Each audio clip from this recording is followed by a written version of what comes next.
So you're ready to power your entire house with solar. And I'm not talking about just a few lights here and there. I mean everything. The fridge, the well pump, the whole shebang. To do that right, you can't just guess. You need a proper engineering blueprint. And in this explainer, that's exactly what we're going to build, step by step. Okay, let's just dive right in, because this part is so important. We've all seen those simple online guides, right? The quick start calculators that make it look so easy. But here's the real question. Are they just simple, or are they straight up dangerous? Well, the hard truth is most of them skip over the critical details that stand between a reliable system and, honestly, a catastrophic failure. And this slide right here really shows you the gap between that simple advice and actual engineering reality. On the left, you've got the easy rules of thumb you find everywhere online. On the right, well, that's the stuff that actually keeps your house from burning down. We're talking about things like cold weather voltage spikes that can literally smoke your charge controller in an instant, or understanding that an inverter has to handle a motor's surge power, not just its running power. Today, we're going to live on the right side of this slide. So where does a real design actually begin? Hint, it's not with picking out solar panels. It's not about choosing the coolest looking batteries. A professional, reliable design always starts with one specific number: your actual energy consumption. This is the foundation, and if you get this wrong, you could have the most expensive system in the world, and it would still be built on sand. The key metric we are hunting for is daily energy consumption, and we measure it in watt-hours. And look, this isn't some vague estimate. It means you have to make a list of every single thing you want to run, from the big stuff like your AC down to your phone charger, and figure out exactly what it uses over a full 24-hour day. Now, the formula itself is actually pretty simple. For every single appliance, you just multiply its power in watts by how many hours it runs each day. So that 150-watt fridge that cycles on and off for about, say, 10 hours a day, that's 1,500 watt-hours right there. You just do that for everything on your list, add it all up, and boom, you've got your number. Once you've tallied everything up, you've got your magic number. For a modern home, which is what we're designing for today, you're probably going to land somewhere between 5,000 and 10,000 watt-hours a day. This one number is the key that unlocks every other decision we're about to make. Okay, so we have our daily energy target locked in. Now we can get to the fun part, sizing the big three components. That's the solar array, the battery bank, and the inverter. Each one of these is calculated directly from that foundational energy number we just worked so hard to figure out. First up, the solar array. Now, sizing this isn't just about matching the panel wattage to your daily needs. You have to design for the real world. That means you have to factor in how many peak sun hours your specific location actually gets, and you have to account for the power you're just going to lose to things like wiring, heat, and component inefficiencies. It's inevitable. So this formula right here is the one that really matters. You take your daily energy need and you divide it by your peak sun hours and your system's overall efficiency. And let's be real for a second, no system is 100% efficient. You're usually looking at about 75, maybe 80% if you're lucky. This math makes sure your panels are sized to generate what you actually need, even on a cloudy day. All right, let's talk about the component that trips up more DIY systems than anything else, the battery bank. Its job sounds simple, just store power for nighttime and for cloudy days.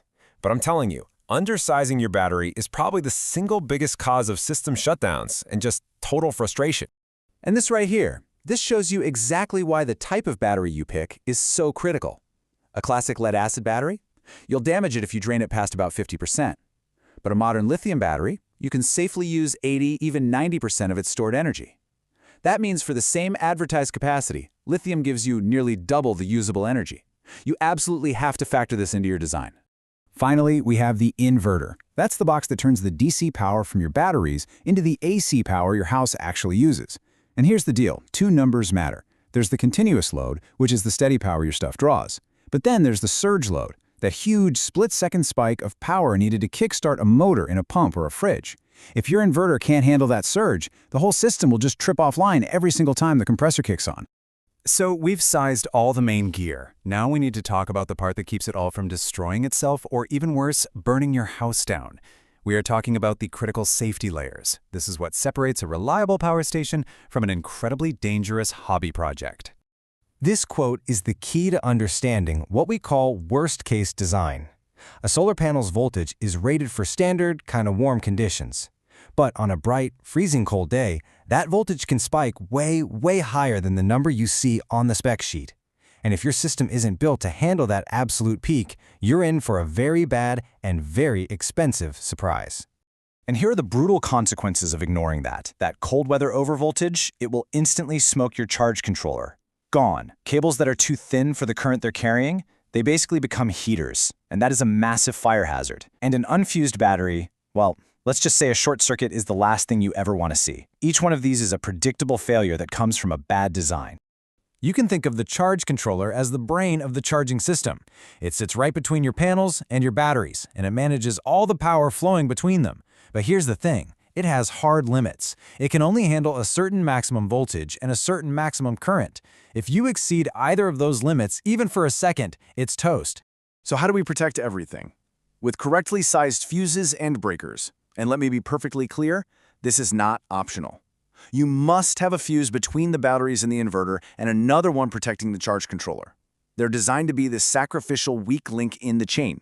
They blow first to save your $1,000 components. And let's be crystal clear about what's at stake here. A simple car battery can weld a wrench to the frame if you short it. A whole house battery bank contains an astronomical amount of energy. An unprotected short circuit isn't a little spark, it's an explosive event, totally capable of starting a catastrophic fire. That fuse right next to the battery, it is the single most important safety device in your entire system. As we start to wrap this up, let's focus on the golden rule for any system like this. Design first. You can go out and buy the most expensive, top-tier equipment on the market, but all that premium gear can never, ever fix a bad plan. This right here is the core takeaway of this entire explainer. When a solar system fails, it is so easy to blame the brand of the equipment.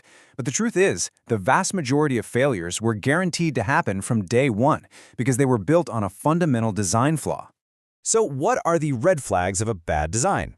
Well, you've got undersized batteries that can't even last the night. You have inverters that are constantly tripping because of surge loads, unprotected wiring, which is terrifying, and maybe the biggest one of all, a plan that only works on a perfect, sunny 77-degree day, but completely ignores the real-world extremes of heat and cold.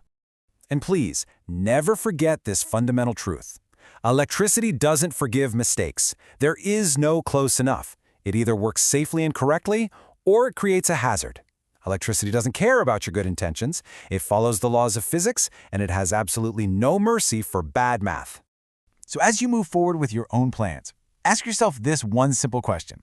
Is what you have a true blueprint, something engineered for reliability and safety, or is it just a guess based on a simple online guide? The answer to that question will determine whether you end up with a power system or a permanent, very expensive problem.